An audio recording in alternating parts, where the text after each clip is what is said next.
अब तो नैना लड़ी गा राजा दूसरे मराद से। अब तो नैना लड़ी गा राजा दूसरे मराद से। दूसरे मर्द से राजा दूसरे मराद से।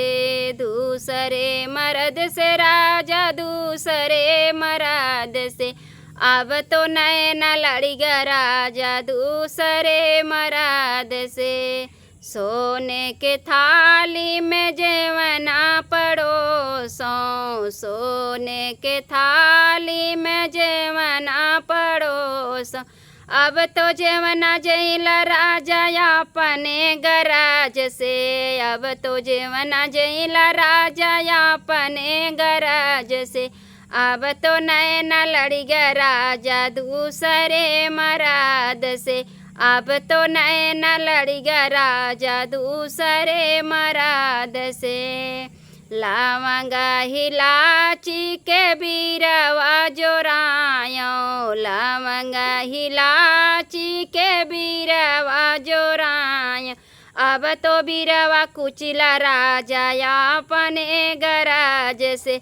अब तो बीरवा कुचिला राजा अपने गराज से। अब तो नैना लड़ी गा राजा दूसरे मराद से। अब तो नैना लड़ी गा राजा दूसरे मराद से।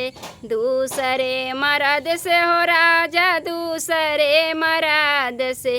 अब तो नैना लड़ी गा राजा दूसरे मराद से।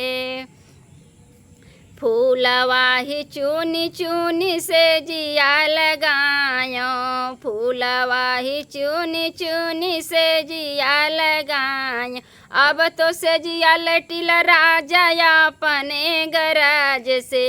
अब तो से जिया लटिला राजा अपने गराज से।